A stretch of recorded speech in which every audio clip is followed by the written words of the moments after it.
Good afternoon, friends.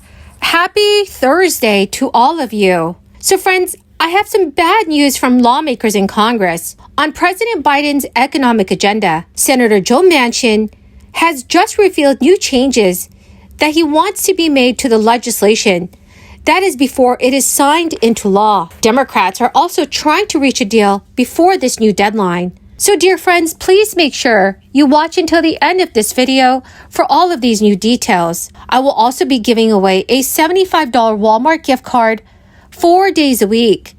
If you would like to enter the giveaways, please make sure you click and like several of my videos, and then comment below the keyword of each video that you watch. The more videos that you comment on with the keyword, the greater your chance of winning the Walmart gift card.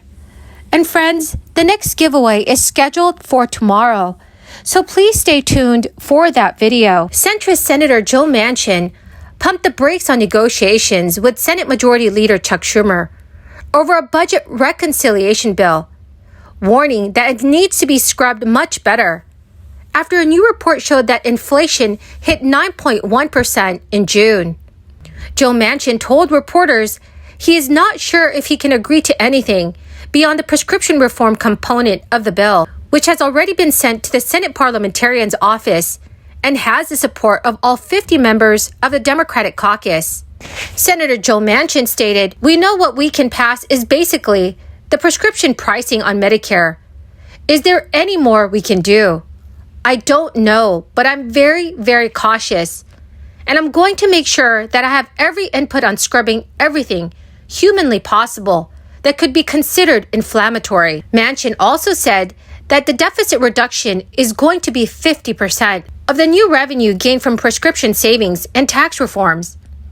This is such as a 3.8% tax on wealthy individuals and couples who earn more than $400,000 or $500,000 a year. Senator Manchin did not rule out including a provision to continue the subsidies of health insurance plans provided under the Affordable Care Act, explaining that whether he could agree to extended subsidies would depend on how they are drafted and paid for. So he told reporters this week, "It depends on if we can look at things and find a pathway forward that is not inflammatory." Inflation has been the Federal Reserve's enemy number one in 2022, and the Federal Open Market Committee has made aggressive changes to U.S. monetary policy to bring inflation down to its long-term target rate of around 2%. In June, the Federal Open Market Committee raised its target range for the federal funds rate by 75 basis points, its first interest rate hike of that size since November 1994. Several Fed governors have suggested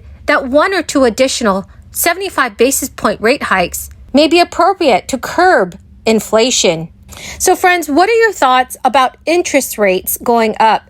Do you think that will be the cure to reduce inflation? Please let me know your thoughts in the comments section below. Friends, the key word for this video is Yukon River. If you would like to enter tomorrow's Walmart gift card giveaway, please click and like several of my videos, and then comment below this keyword, which is Yukon River, and additional keywords of any video of mine that you watch. And do make sure that you're also subscribed to my channel. Thank you so much, friends. Also, friends, according to the latest Yahoo News poll, just 18% of Americans say that President Biden should run for re-election in 2024. That is the lowest number to date. Nearly 64% of respondents say he should bow out. And for the first time ever, more Democrats now say that President Biden should pass on a second term than he should pursue one. The survey of adults in the United States represents perhaps the starkest evidence to date of President Biden's deteriorating position with voters, including those in his own party. Since late May, the number of Americans who say that President Biden should run for re-election has fallen by 7 points.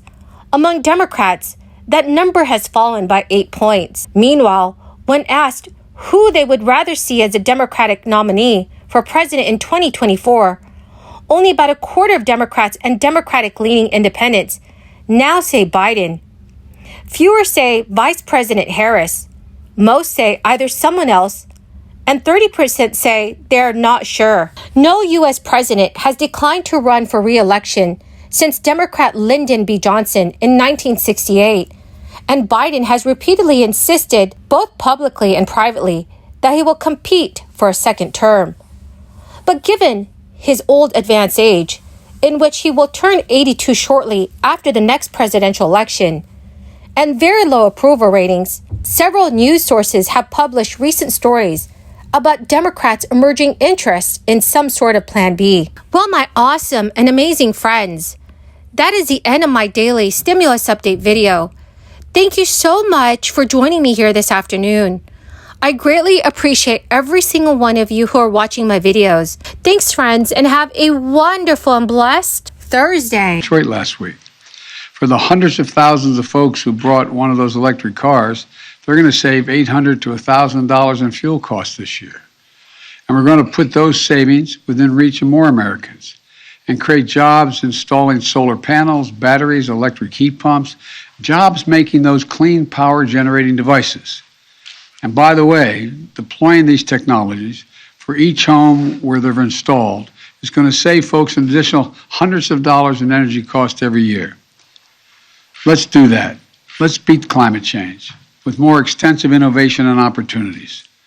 We can make our economy and consumers less vulnerable to these sorts of price spikes when we do that. And finally, even as we meet to work out this challenge, it's important to maintain perspective about where our economy stands today. The fact is, America has a lot to be proud of.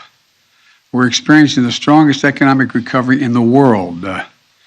Even after accounting for inflation, our economy is bigger, and our families have more money in their pockets than they did before the pandemic. And America is the only major economy in the world that can say that. It's testament to the grit and determination of the American people, as well as our unique approach to this recovery and our focus on rebuilding our economy from the bottom up and the middle out, not the top down. Because of that approach, we're the only leading economy in the world where household income and the economy as a whole are stronger than they were before the pandemic hit. Let me close with this. This Thanksgiving, we have so much to be grateful for. Vaccines that are effective, safe, and free. Promising new treatments, providing for hope that we can bring an end to the worst tragedies of this crisis. Record job growth, the strongest recovery in the world, and most of all, the chance to be together again with the people we love on Thanksgiving. As you gather together with your family this Thanksgiving, I want you to know how grateful I am to serve as your president.